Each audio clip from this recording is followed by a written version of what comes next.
கிறிஸ்துவுக்குள் பிரியமானவர்களே, கர்த்தராகிய இயேசு கிறிஸ்து நாமத்தில் உங்களுக்கு வாழ்த்தில் தெரிவித்துக் கொள்கிறேன். இந்த புதிய நாளிலும் அப்பா சொல்லுகிற வார்த்தை, இன்று அப்பா உங்க கொம்பை உயர்த்துவேன் என்று சொல்லுகிறார். இன்றைக்கு அநேகர் சில பிரச்சனையோடு கூட, போராட்டத்தோடு கூட இருக்கலாம்.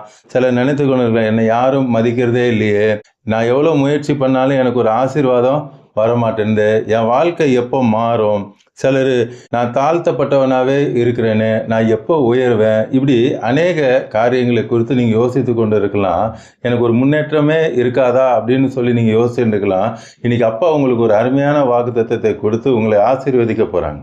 கடைசி வரைக்கும் பாருங்கள், உங்கள் எல்லாருக்காக நான் ஜெபிப்பேன். எல்லாருக்கும் ஏசப்பா அற்புதத்தை செய்வாங்க. இப்பொழுது அப்பாவோட வார்த்தைக்குள்ளே போகலாம்.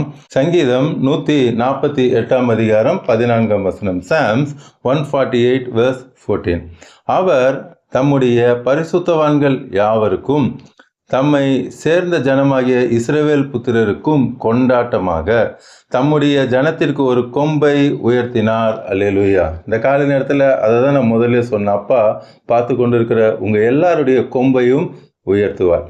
அப்பாவோட வார்த்தையை சொல்லும் பொழுது அந்த வசனத்தை நீங்கள் உடனே நோட் பண்ணிக்கோங்க. அப்போ நீங்கள் தேடினீங்கன்னா உங்களுக்கு அடுத்த வசனம் என்னென்று உங்களுக்கு தெரியாமல் போயிடும். நோட் பண்ணிக்கோங்க. அப்புறம் ஃப்ரீயாக இருக்கும்போது நீங்கள் வேதத்தை திறந்து அதை படித்து பார்க்கலாம். இங்கே பார்த்தோன்னா அப்பா சொல்கிறாங்க, தம்முடைய பரிசுத்தவான்களுடைய கொம்பை உயர்த்துன்னு அப்பா சொல்கிறாங்க. யார் பரிசுத்தவான்? அப்பாவுடைய ரத்தத்தால் கழுவப்பட்ட எல்லாருமே பரிசுத்தவான். அடுத்து என்ன சொல்றாங்க? தம்மை சேர்ந்த ஜனமாகிய இஸ்ரவேல் புத்திரருக்கு கொண்டாட்டமாக. என்னாகமம் 24 அதிகாரம் 1 வசனத்துல அப்பாவோட வார்த்தை, இஸ்ரவேலை ஆசீர்வதிப்பதே கர்த்தருக்கு பிரியம். அதாவது அப்பா சொல்றாங்க, உங்களை ஆசீர்வதிப்பதே அப்பாவுக்கு பிரியம். அதனால அப்பா ஆசீர்வதிக்கும் போது என்ன வரும்? கொண்டாட்டம் வரும். அடுத்து என்ன சொல்றாங்க? தம்முடைய ஜனத்திற்கு கொம்பை உயர்த்துவார். எல்லா இடத்திலும் அப்பா உங்களை உயர்த்துவேன் என்று சொல்றார். இங்க 3 காரியம் பார்த்தோம். பரிசுத்தவான்கள், அடுத்து இஸ்ரவேல் புத்திரர், அடுத்து கொம்பை உயர்த்துவார். இந்த 3லும் ஒரு காரியம் வருது. நல்லா கவனிச்சு பார்த்தீங்களா? தம்முடைய பரிசுத்தவான்கள், 2வது தமக்கு சொந்த ஜனம், 3வது தம்முடைய ஜனத்திற்கு. தம்முடைய தம்முடைய தம்முடைய என்னுடைய ஜனம் என்றப்பா சொல்றாங்க. ஆதியாகமம் 1 அதிகாரம் 27 வசனத்துல அப்பாவோட வார்த்தை சொல்லுகிறது. ஜெனிசிஸ் 1:27 தேவன் தம்முடைய சாயலாக மனுஷனை சிருஷ்டித்தார்.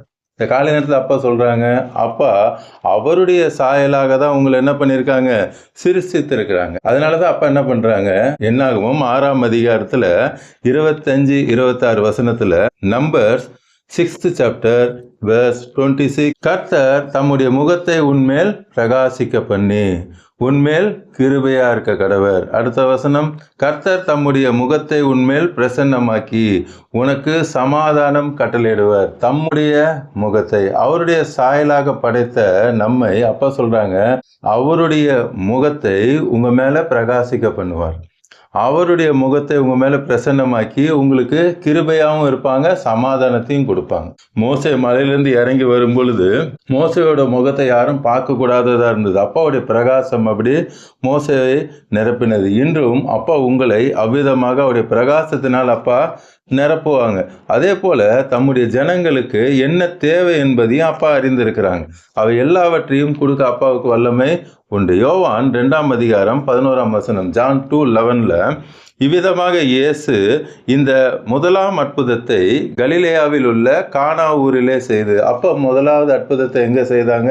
கலிலேயாவில் உள்ள கானா ஊர்ல அப்பா அற்புதத்தை செய்றாங்க.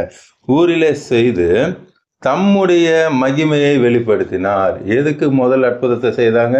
அப்பாவுடைய நாமம் மகிமைப்படும்படி இந்த அற்புதத்தை செய்தேன் என்று சொல்லுகிறார்.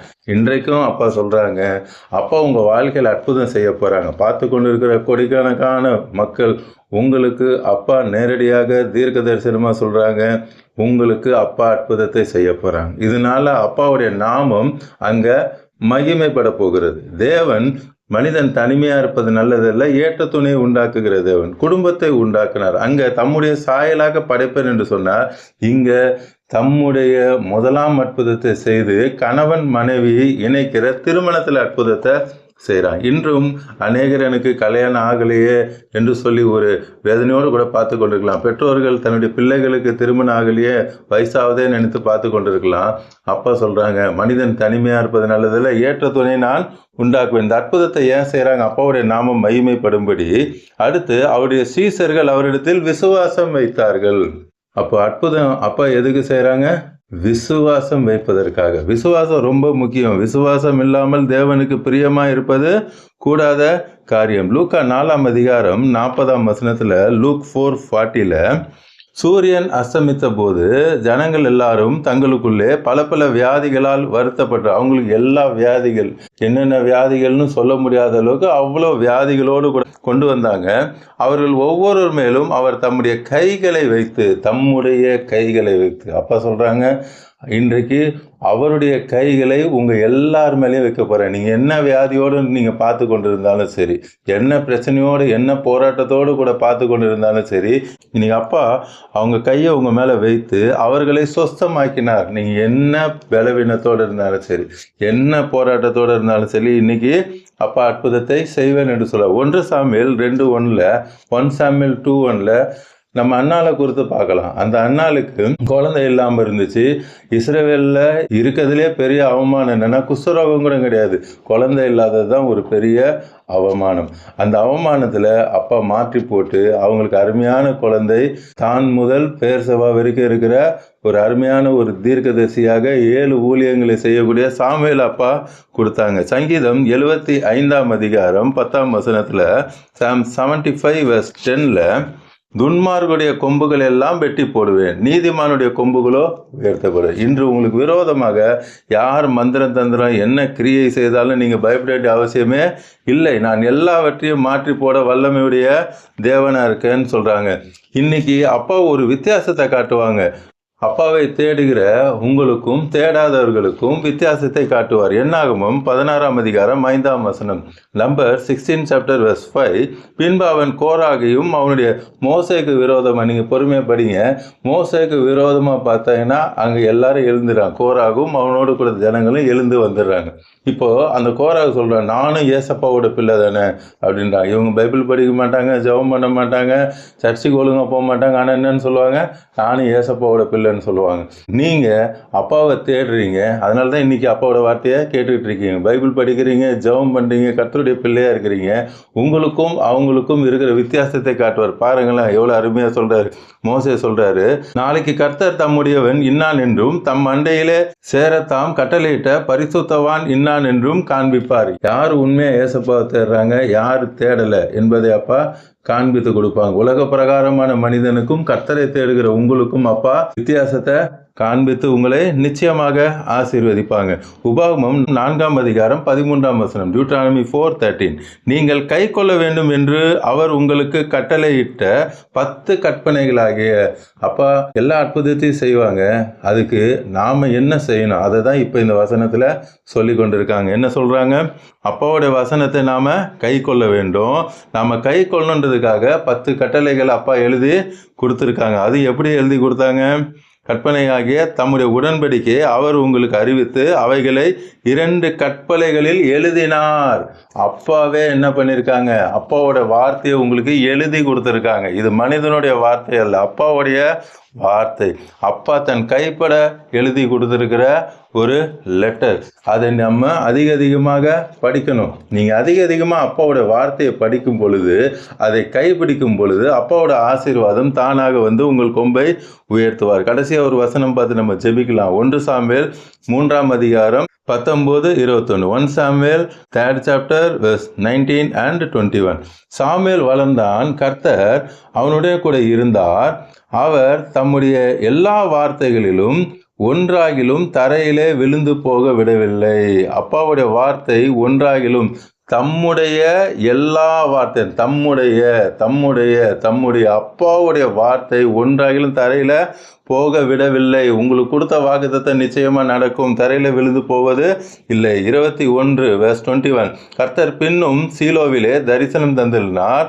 கர்த்தர் சீலோவிலே தம்முடைய வார்த்தையினாலே சாமுவேலுக்கு தம்மை வெளிப்படுத்தினார். அப்பாவுடைய வார்த்தையை படிக்கும் பொழுது அப்பா உங்களுக்கு வெளிப்படுத்துவார். வெளிப்படுத்தி என்ன பண்ணுவார்? உங்கள் கொம்பை உயர்த்துவார். இப்பொழுது நம் கண்களை மூடி கல்வாரி சிலையை பார்க்கலாமா?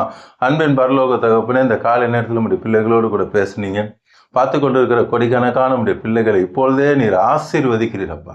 அவர்கள் என்ன வியாதியோடு கூட இப்பொழுது பார்த்து கொண்டிருந்தாலும் இப்பொழுதும் உம்முடைய கைகளை அவர்கள் மேலே வைக்கிறீங்க. அது மரணத்துக்கு ஏதுவான வியாதியாக இருந்தாலும் சரி, இப்பொழுது உங்களுடைய தழும்புலால் நீங்கள் சொஸ்தமாக்கி கொண்டு இருக்கிறதுக்காக நன்றி. மறித்தே போயிருந்தாலும் சரி, உங்களுடைய உயிர்த்தெழுதின் வல்லமை இப்பொழுது அவருக்குள்ளே இறங்குகிறதற்காக, கிரியேட்டிவ் மிரக்கல் இப்பொழுதே நடந்து கொண்டிருக்கிறதுக்காக சோதரம். டாக்டர் சொல்லியிருக்கலாம், அந்த உறுப்பு பழுதடைஞ்சிருச்சு, இந்த உறுப்பு பழுதடைஞ்சின்னு சொல்லியிருக்கலாம். அப்போ ஒரு தழும்புள்ள கரம் இப்பொழுது உங்களை தொடுகிறார். கல்லான அந்த இருதயத்தை, கல்லான கிட்னியை, கல்லான பித்தப்பையை, கல்லான பிரெயினை எல்லாவற்றையும் மாற்ற அப்பாவுக்கு வல்லமை உண்டு. அந்த கிரியேட்டிவ் மிரக்கல் இப்பொழுதே நடந்து கொண்டிருக்கிறதுக்காக நன்றி. இல்லாத உறுப்புகள் இப்பொழுது உண்டாகி கொண்டிருக்கிறதுக்காக நன்றி. அப்பாவோட வல்லமை இறங்கி கொண்டிருக்கிறதுக்காக நன்றி அப்பா. அதே போல அப்பா அருமையாக சொன்னாங்க, காணா ஒரு திருமணத்தை அப்பா நடத்தினாங்க. இன்னும் யாரெல்லாம் திருமணமாகவில்லையே என்று சொல்லி பார்த்து கொண்டு இருக்கிறீங்களோ எல்லாருக்கும் அப்பா அற்புதம் செய்வாங்க. அதே போல குழந்தை பாக்கியம் இல்லை என்று சொல்லி வேதனையோடு பார்க்கிற பொழுது அப்பாவோட கரம் கர்ப்பத்தை தொட்டு ஆசீர்வதித்து குழந்தையை வைத்து நீர் ஆசீர்வதிக்கிறதுக்காக நன்றி. அதே போல் ப்ரெக்னெண்ட்டாக இருக்கிற பிள்ளைகளுக்காக ஜெபிக்கிறேன். அவங்களுக்கு நல்ல சேஃப் டெலிவரி அப்பா நீங்கள் கட்டளையிடுகிறதுக்காக நன்றி. என் பிஸ்னஸ் இப்படி இருக்கே, எனக்கு ஒரு ஆசீர்வாதம் இல்லையேன்னு நினச்சிட்டு இருக்கீங்க. அப்பா சொல்கிறாங்க, உங்களுக்கு விரோதமாய் உருவாக்கப்பட்ட எந்த ஆயுதமும் வாய்க்காதே போகின்ற வார்த்தையின்படி அப்பா உலகத்தாருக்கும் உங்களுக்கும் ஒரு வித்தியாசத்தை காண்பிப்பேன் என்ற வார்த்தையின்படி இப்போது வித்தியாசத்தை காண்பித்து உங்கள் பிஸ்னஸை ஆசீர்வதிக்க போகிறாங்க. குடும்பத்தில் சமாதான குறைச்சலை எடுத்து போட்டு அப்பா ஆசீர்வதிக்க போகிறாங்க. இன்னிலிருந்து ஒரு தீர்மானம் எடுங்க, நான் அதிகமாக பைபிள் படிப்பேன், அதிகமாக ஜெபம் பண்ணுவேன் என்று சொல்லி அப்பா உங்கள் தீர்மானத்தை ஆசீர்வதித்து அவரை தேடுகிறவர்களுக்கும் தேடாதவர்களுக்கும் இருக்க வித்தியாசத்தை நான் காண்பிப்பேன் என்று சொல்லுகிறார். உங்கள் பிள்ளைகளையும் அப்பா ஆசீர்வதித்து வர்த்திக்க பண்ணுவார். பார்த்து கொண்டிருக்கிற கோடிக்கணக்கான நம்முடைய பிள்ளைகளை ரட்சித்து ஆசீர்வதிக்கிறதுக்காக இயேசுவின் நாமத்தில் ஜெபிக்கிறேன் நல்ல பிதா. ஆமேன், ஆமேன். தொடர்ந்து பாருங்க, அப்பாவோட வார்த்தையை கேளுங்க, அநேகருக்கு ஷேர் பண்ணுங்க. எல்லோரும் ரட்சிக்கப்படட்டும், ஆசீர்வதிக்கப்படட்டும். ப்ரேயர் பாயிண்ட்ஸ் இருந்தால் கமெண்ட்ஸில் போடுங்க, உங்களுக்காக ஜெபிப்பேன். ஏசப்பா எல்லாருக்கும் அற்புதத்தை செய்வாங்க. மீண்டும் அப்பாவுடைய புதிய வாக்குத்தத்தத்தோடு கூட நாளை காலை 12 மணிக்கு சந்திக்கிறேன். கர்த்தர் உங்கள் ஒவ்வொருவரையும் அளவில்லாமல் ஆசீர்வதிப்பாராக. ஆமேன்.